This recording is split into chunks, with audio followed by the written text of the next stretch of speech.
எலெக்ஷனுக்கு முன்னாடி ரிலீஸ் ஆயிருந்ததுன்னா சூப்பராக இருந்திருக்கும்.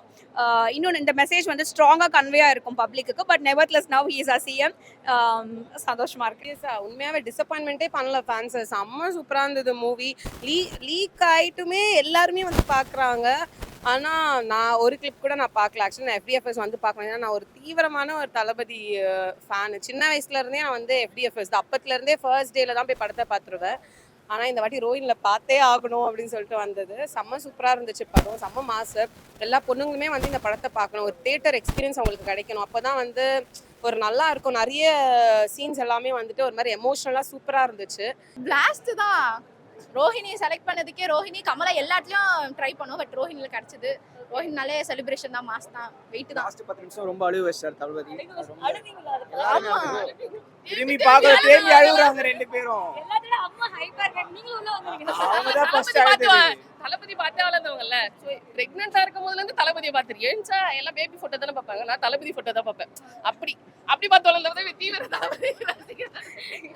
அதனால அது ரொம்ப கஷ்டமா இருக்கு. பட் ஆனா அவர் நம்மளுக்காக தானே வந்திருக்காரு. இது எலெக்ஷனுக்கு முன்னாடி வந்து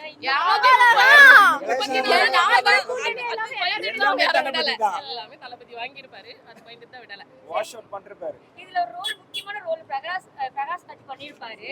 சோ அவர் வந்து நாங்க பார்த்த வரைக்கும் வந்துட்டு எப்படி இருந்துச்சுன்னா ஸ்டாலின் அவர்கள் அடிக்கிற மாதிரி தான் இருந்துச்சு. உங்களுக்கு எப்படி இருந்துச்சு? ஆமா, ஆப்வியஸ்லி அதுதானே, அப்படிதானே பண்ணிருக்காங்க. சோ உண்மையை சொல்லிதான் ஆகணும் யாரா இருந்தாலும். அவர் ஒரு டைலாக் பேசியிருப்பாரு. ஸோ தளபதி பேசின நிறைய டைலாக்ல எனக்கு ஒரு டைலாக் ரொம்ப பிடிச்சது. உங்களுக்கு எல்லாருக்கும் எந்த டைலாக்? எப்பவுமே வந்துட்டு ஐ அம் வெயிட்டிங்னு சொல்லுவார். இந்த வாட்டி ஐ அம் கம்மிங்னு சொன்னாரு பாருங்க. நமக்காக தான் வந்திருக்காரு அவர். கடைசில இந்த எண்ட் கிடையாது, தி பிகினிங். தி பிகினிங்னு போட்டாங்க. ஸ்டார்ட் ஆகுது. அந்த டிவி கேட்ட டிடிகே அப்படி சொல்லிட்டு ஒரு டாட்டோ வரும். அதை பார்க்கும்போது உங்களுக்கு எப்படி இருந்துச்சு? தளபதி வெற்றி கொண்டான், மாஸ் பண்ணிட்டார், அவ்வளவுதான். சொல்ல எதுமே இல்ல. சிஎம் ஆகி ஃபர்ஸ்ட் மூவி. ஸோ அந்த டைட்டில் கார்டே வந்து முதலமைச்சர் விஜய் அப்படின்னு வந்து, ஸோ அதை பார்க்கும்போது எப்படி இருந்துச்சு உங்களுக்கு? இதுக்காக தானே இத்தனை நாளா வெயிட் பண்ணிட்டு இருந்தோம். பேச முடியல, வாய்ஸே வர மாட்டேங்குது. ஸோ டிவிக்கு ஃபேனா, தளபதி ஃபேனா? ஸோ அவருக்கு நீங்க என்ன சொல்ல வர்றீங்க? ஆனா நீ பண்றதை நீ பண்ணிட்டே இரு, நாங்க இருக்கோம் உங்க பின்னாடி, அவ்வளவுதான். அடுத்த பிஎம் நீங்க தான், நாங்க இருக்கோம் உங்களை சப்போர்ட் பண்றதுக்கு. ஸோ பொதுவா நம்ம விஜய் ஒரு மூவினாவே பிரச்சனை வரும். ஆமா, இப்ப ஜனநாயகம் பிரச்சனையோட தான் வந்துச்சு. இப்ப அதோட சேர்ந்து நீட்டு ஒரு பிரச்சனை ஆக்கிட்டு இருக்காங்க. எப்பனாச்சும் ஒரு பிரச்சனை. அதுதான் எனக்கும் புரியல. ஜனநாயகனுக்கும் ஒரு போஸ்டே போட்டா என்ன வெச்சு செஞ்சுட்டானுங்க இவனுங்க. ஜனநாயகன் எஃப்டிஎஃப்எஸ்க்கும் நீட்டுக்கும் என்னடா சம்பந்தம்? இங்க தமிழ்நாட்டுல நீட் வேணான்னு பேன் பண்ணிருக்கோம். அவனுங்க அங்க ஃபேர் நீட் நடத்தணும்னு பேசிட்டு இருக்கானுங்க. அதுக்கு இங்க சிஎம் பேசுங்க. சிஎம் ஓகே, அவர் பேசி அங்க வந்துட்டு ப்ரொடெஸ்ட்காக ஒரு குரல் கொடுக்கலாமே தவிர்த்து நம்ம தமிழ்நாட்டுக்காக போராடுறது டோட்டலா டிஃப்ரெண்ட் ஃப்ரம் டெல்லி. ஸோ இதையும் லிங்க் பண்றது இவனுங்க. இப்போ ஒரு வாரம் முன்னாடி தான் ஃபிஃபா வேர்ல்ட் கப் நடந்துச்சு. ஜல்லிக்கட்டுக்கு மெரினா பீச்ல போய் போராட தெரிஞ்சவங்களுக்கு நீட் அங்க ஃபேரா நடக்குதுன்னு சொல்லி இங்க மெரினா பீச்ல போராட்டம் நடத்திருக்கலாம்ல. என்னத்துக்கு போய் ஃபிஃபா வேர்ல்ட் கப் மெரினா பீச்ல போய் பார்க்கணும்? அப்படி நீட்டு தான் உங்களுக்கு பிரச்சனை, உங்க நீட் ப்ரொடெஸ்ட் தான் முக்கியம் அப்படின்னா ஃபிஃபா வேர்ல்ட் கப் பாக்குறது விட்டுட்டு உட்காந்து நீங்க போராட்டம் பண்ணிருக்கலாமே. எல்லாம் ஏதாவது பண்ணணும்ன்றதுக்காக எல்லாம் பண்ணுவானுங்க, எல்லாம் பேசுவாங்க. தளபதி வந்து தட்டி முடிச்சணும்னு பாக்குறாங்க, முடிக்க முடியாது. தளபதி தான், அவ்வளவுதான். ஆக்சுவலி இப்படி எல்லாம் ப்ராப்ளம் கிரியேட் பண்ணி இன்னும் மேலதான் ஏத்திட்டு இருக்காங்க. ஆமா, பிரச்சனை பண்ணாதானே நம்ம இன்னும் மேல வர முடியும். அதுதான் பண்ணிட்டு இருக்காங்க. பண்றாங்க. பிரச்சனை வராம தளபதி வந்ததே கிடையாது. இந்த வாட்டி வந்தது சிஎம் ஆயிட்டாரு, அவ்வளவுதான். இந்த படத்தை பார்த்து நிறைய பொண்ணுங்களுக்கு தைரியம் வரலாம். கொஞ்சம் சேஃப்டி அவேர்னஸ் எல்லாமே கொடுத்துருந்தாரு. அவர் வெறும் பாலிடிக்ஸை மட்டும் பத்தி பேஸ் பண்ணி அவர் எடுக்கல. எல்லாத்தையுமே தான் ஃபேன்ஸ்க்காகவும் எடுத்திருக்காரு, பாலிடிக்ஸ்க்காகவும் எடுத்திருக்காரு, விமென்ஸ்க்காகவும் எடுத்திருக்காரு. எல்லாமே சேர்ந்தா செம்ம மாசு. நிறைய பேர் உள்ள அந்த சீன்ல வருவாங்க. கேமியோ கொடுத்தாங்க. நிறைய பேசுவாங்க. ஆமா, சூப்பரா இருந்தது, செம்மையா இருந்தது. எல்லாருமே விடிவியை பாக்குறீங்கன்னா நான் செம்ம ஜிவிஎம் ஃபேன். நான் ஜிவிஎம்னாலே எனக்கு விடிவி தான் வரும். அவரை பார்த்து என்னடா விடிவி வருது அப்படின்ற மாதிரி தான் இருந்தது. செம்ம சூப்பரா இருந்தது. நிறைய பேர் கேமியோ கொடுத்துருந்தாங்க. ஆக்சுவலி நீங்க பாத்தீங்கன்னா தெரியும், பாலிடிக்ஸ்ல அவர் கூட இருக்கிற நிறைய மினிஸ்டர்ஸ் எல்லாமே கொடுத்துருந்தாங்க. நிறைய மினிஸ்டர்ஸ் இல்ல, சாரி, ஒரு சில பேர் கொடுத்துருந்தாங்க. செம்ம சூப்பரா இருந்தது. டிவிக்கு நிறைய விஷயங்கள் உள்ள கொண்டு வந்த மாதிரி இருந்துச்சு. அரசியல் பேசுற மாதிரி இருந்துச்சு. நிறைய பேர் சொல்றாங்க உண்மையா வந்து டிவி ஜனநாயகம் அப்படின்னா என்னது? அவ்வளவுதான், அது வந்து தானே ஆகணும். அரசியல் அது அவரே நம்மளுக்கே தெரியும் இது அரசியல் ரிலேட்டடா தான் இருக்கும்ட்டு. அதுதான் சொல்ல வர. அரசியலை பத்தி மட்டும் ஒரு படம் எடுக்கல, எல்லாத்தையுமே பத்தி மட்டும் ஃபேன்ஸ்க்காகவும் எடுத்திருக்காரு. காமனா வந்து ஒரு சினிமாட்டிக்காவும் இருந்தது, பிளஸ் அரசியல் பத்தியுமே பேசியிருக்காரு. அப்புறமா பெண்களுக்காகவும் அவர் பேசியிருக்காரு. மொத்தமா சேர்ந்து எங்கேயுமே லாக் ஆகல, எல்லாமே செம்மையா எடுத்திருக்காங்க. சூப்பரா இருந்தது. எதுக்கு ஏ சர்டிஃபிகேட் கொடுத்தாங்க? ஏன்னா வந்து நிறைய வந்து ஆக்ஷன் இது வந்தது. ஓகேங்களா, நிறைய சண்டை, இப்போ வந்து கத்தியில குத்துறதுல அப்படியே காமிச்சாங்க. இப்போ வந்து அவருக்கு ஃபேன்ஸ் எல்லாமே இப்போ நிறைய சின்ன பசங்க தானே ஆயிட்டாங்க பெரியவங்களை விட. ஸோ சின்ன பசங்க வந்து ஓ இப்படிதான் நம்ம அடிக்கணுமா, இப்படிதான் நம்ம ரூடா இருக்கணும், அரகண்ட் ஆயிட போறாங்க. சின்ன பசங்க வந்து சீக்கிரம் இன்ஃப்ளூயன்ஸ் ஆயிடுவாங்கல்ல, அவங்க அந்த மாதிரி ஈஸியாக இன்ஃப்ளூயன்ஸ் ஆயிடுவாங்க. அதனால வேணான்றதுக்காக. மற்றபடி ஃபேமிலி மூவி, இது பக்கா ஃபேமிலி மூவி. பசங்களுக்காக அந்த ஒரு மோட்டிவ்ல தான் அவங்க அந்த சர்டிஃபிகேட் கொடுத்துருக்காங்க. லாஸ்ட் டான்ஸ்க்கு அப்புறமா ஒரு 10 நிமிஷம் டான்ஸ் ஆடினார் அவரு. சத்தியமா கண்ணிலேருந்து அன்எக்ஸ்பெக்டட். ஏன்னா அதெல்லாம் வந்து யாருமே லீக்கே பண்ணல. நம்ம எல்லாருமே லாஸ்ட் டான்ஸ் தானே பார்த்துருக்கோம். அதுக்கப்புறமா அவர் ஆடினாருங்க 10 நிமிஷம், தேட்டரே ஆடுது. அவர் அந்த சாங் முடிஞ்சோடனே ஆட்டோமேட்டிக்காக கண்ணன் தண்ணி வந்தது. ஏன்னா அவர் அவரோட இந்த ஸ்டெப்புமே போட்டாரு. செம்ம சூப்பராக இருந்தது, அன்எக்ஸ்பெக்டடு. நிறைய இடத்துல நான் அழுத, ஒரு மாதிரி எமோஷனலாக நிறைய இடத்துல இருந்தது. சூப்பராக இருந்துச்சு. எல்லாருமே தியேட்டர்ல போய் பார்க்கணும் இந்த மூவியை. நல்லா இருக்கும். மெயினா வந்து பொண்ணுங்க போய் பார்க்கணும் இந்த படத்தை. எல்லாருமே போய் பாருங்க. அந்த மாதிரி இருந்தது.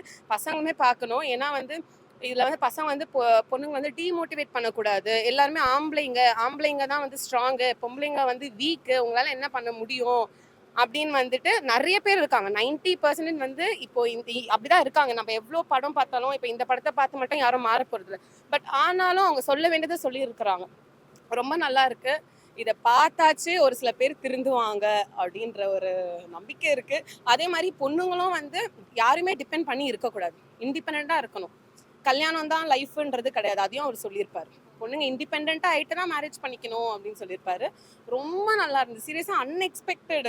நான் வந்து சரி எல்லாரும் முக்கியம் இருக்குன்னு சொல்றாங்க, நான் தளபதிக்காக தான் வந்தேன். படம் எப்படி இருந்தாலும் பரவாயில்ல, நான் ஃபுல்லா இன்னைக்கு அவரை தான் பார்க்கணும் அப்படின்னு சொல்லிட்டு வந்தது. ஆனா நான் ஃபுல்லா படத்தையும் பார்த்தேன், அவரையும் பார்த்தேன். அந்த மாதிரி இருந்தது. எங்கேயுமே லேக் ஆகல. செம்ம சூப்பரா இருந்துச்சு. தேங்க்யூ. பார்த்தங்க, நல்லா சூப்பராக இருந்தது. ஏ சர்டிஃபிகேட் எதுக்கு தான் கொடுத்தான்னு தெரில. ஃபேமிலி ஆடியன்ஸ் எல்லாருமே பார்க்கலாம். நல்லா ஒர்த்தாக இருந்ததுக்கா படம். ஃபேமிலி ஆடியன்ஸ் எல்லாருமே பார்க்கலாம். ஏ சர்டிஃபிகேட் படத்துக்கு எதுக்கு கொடுத்தான்னு தெரில. ஏ சர்டிஃபிகேட்டுக்கும் படத்துக்கும் ஒரு சம்மந்தம் இல்லை. எல்லாமே சூப்பராக இருந்தது. எல்லாருமே குழந்தைங்கலேருந்து பெரியவங்க வரலையும் எல்லாருமே படத்தை பார்க்கலாம்.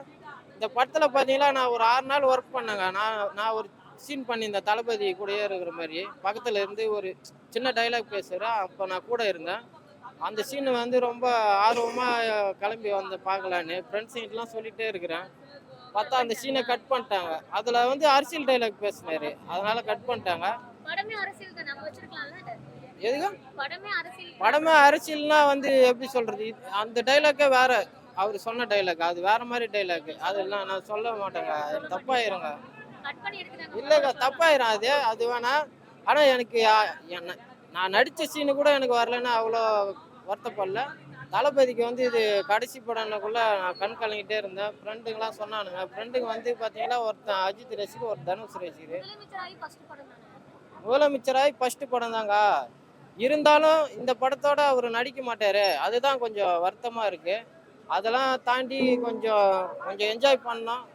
நல்லா ஃபேமிலி ஆடியன்ஸ் எல்லாம் நல்லா படத்தை பார்க்கலாம். வேறு எனக்கு படத்தில் பிடிச்சது எதுன்னு பார்த்தீங்களா, எம்ஜிஆராக பார்ப்பார், ஃபோட்டோ இருக்கும் எம்ஜிஆர் பிரேமு. அங்கேருந்து ஒரு ஷாட்டை விழும், ஷாட்டை எடுத்து வெளுப்பாரு பாருங்க. வெள்ளை வெட்டி வெள்ளை சட்டை. முன்னால் அரசியல்வாதிங்க. இப்போ தான் நம்மளாம் கோட் ஷூட் ஆகிட்டோமே, கோட் ஷூட்டு போட்டு சுற்றுறோம். ஆமாம், நம்ம தளபதி தான் எல்லாமே சொல்கிறேன். ஃபஸ்ட்டு முன்னால் அரசியல்வாதிங்களாம் வெள்ளை வெட்டி வெள்ளை சட்டை போட்டு ஊரை ஏமாற்றிட்டு இருப்பாங்க. அவங்கள போட்டு வெளுன்னு வெளுக்கிறாரு. பாட்டு பாடிட்டு ஒரு எம்ஜிஆர் பாட்டு அடிப்பார். அப்புறம் ஒரு டைலாக் பேசுவார், மக்களுக்கு நல்லது பண்ண அரசியலோடனா கொள்ளை அடிக்கிறது கொலை பண்ண மாட்டா வரீங்களா அப்படின்னு போட்டு அடிக்கிறாரு. சிறான் அடி. ஒன்று சொல்கிறேன், திரையிலையும் சரி தரையிலையும் சரி தளபதி தான். இதுக்கு நடுவில் தீய சக்திக்கும் வேலை இல்லை, தீந்து போன சக்திக்கும் வேலை இல்லை. எல்லாரும் வீட்லேயே குல்பேசும் லட்டு சாப்பிட்டு வீட்லேயே படுத்து தூங்குங்க. தயவு செய்து ஒருத்தர் சொல்கிறாரு மேடையில், அவரும் ஒரு அரசியல்வாதி தான், அவரும் சினிப்பில் இருந்தவர் தான். அவர் சொல்கிறாரு, லீக் ஆன படத்தெல்லாம் யார் பார்ப்பாங்க? இந்த தேட்டரில் இந்த ஒரு தேட்டரில் இருக்கிற கூட்டத்தை நீ எல்லா தேட்டர்லையும் காட்ட முடியுமா? உன்னோட படத்துக்கு எல்லாம் 2 பேர் வருவானு ஒரு தேட்டருக்கு, அவ்வளோதான். நீலாம் பேசவே கூடாது. நீலாம் வீட்லேயே அரசியல் பண்ணாத படமும் நடிக்காது, வீட்லேயே இரு. உங்கள் அப்பா காசு கொடுப்பாரு, இல்லை அப்பா பாயிலேருந்து காசு எடுத்துகிட்டு போயிட்டு ஏன்னா குல்பேஸ் வாங்கி சாப்பிட்டு இருப்போம். ஆமா ஆமா, அது வந்து ஒரு dream come moment true for all the ஃபேன்ஸ்ன்ற மாதிரி ஆயிடுச்சு. அதுல ஹாப்பி தான். நிறைய டயலாக்ஸ் இருக்கு, ஒரு டயலாக் 2 டயலாக்னு இல்லை. நான் இப்பதான் ஒரு டைம் பார்த்திருக்கேன். அதுவும் இது பயங்கர ஃபேன் செலிப்ரேஷனா இருந்தது. Like in days to come continue to watch. நான் நெக்ஸ்ட் 4 டேஸ்க்கு டெய்லி ஒரு ஷோ டிக்கெட் எடுத்து வச்சிருக்கேன். ஐ கண்டினியூ வாட்சிங் ஃபார் அட்லீஸ்ட் ஃபார் 1 வீக். நல்லா இருந்துச்சு. சாங் வைஸ்ல படம் ஆஸ் யூஷுவல் நல்லா தான் இருந்துச்சு. ஸோ தளபதி நிறைய விஷயம் டிவி கேக்குள்ள கொண்டு வராங்க, அதெல்லாம் பார்க்கும்போது டிவி கே பண்ண டிவிகே ஃபேன்லாம் சொல்ல முடியாது. தளபதிர ஃபேன் டிவிகே ஃபேனா அவங்க ஆக்குறாங்களான்னு பார்ப்போம். சாட்டை எடுத்து அடின்னு அடிக்கிற சீன்லாம் வேற லெவல்ல இருந்துச்சு. அதுக்கப்புறம் இந்த ராவண மோகன்டா சாங்ல என்ட்ரி ஆவாரு, அந்த என்ட்ரியில அவர் அசால்ட்டா பைக்ல வருவாரு, அதுவே அந்த அளவுக்கு பயங்கர மாசா இருந்துச்சு. ஓவராலா படம் பயங்கர சூப்பரா இருக்கு. அதே மாதிரி இது என்னன்னா வெறும் பகவந்த் கேசரி மாதிரி மட்டும் இல்லை, ஏன்னா பகவந்த் கேசரியும் நான் பார்த்துருக்கேன். இதுல வந்து நிறைய பாலிடிக்ஸ் கண்டென்ட் நிறைய ஆட் பண்ணியிருக்காங்க, விஜய் அண்ணனுக்காக நிறைய சேஞ்சஸ்லாம் பண்ணியிருக்காங்க. அதே மாதிரி சாங்ஸ் எல்லாமே ரொம்ப சூப்பராக ஷூட் பண்ணியிருக்காங்க. ஒன் லாஸ்ட் டான்ஸ்ன்னு சொல்லிட்டு டான்ஸ் பண்ணுறதுலாம் வேற லெவலில் இருந்துச்சு. ஏன்னா டான்ஸில் விஜய் அண்ணனை கண்டிப்பாக அடிச்சுக்க முடியாது, பயங்கரமாக பண்ணியிருந்தாரு. என்னன்னா ஜனநாயகனும் அவர் தான், பணநாயகனும் அவர் தான், கலெக்ஷனும் அவர் தான், எலெக்ஷனும் அவர் தான், அப்படி ஆயிடுச்சு. ரொம்ப ரொம்ப பயங்கரமான ஒரு ஹாப்பி. முதலமைச்சர் விஜய் ஜனநாயகன் அப்படின்ட்டு அது பார்க்கும்போதே பயங்கரமான ஹாப்பி இருக்கு. வினோத் சார் வந்து சூப்பராக எடுத்துட்டாரு, டிசப்பாயின்மெண்ட் பண்ணல. நல்ல ஒரு ரெக்கார்டாக போகுது இந்த படம் கண்டிப்பாக.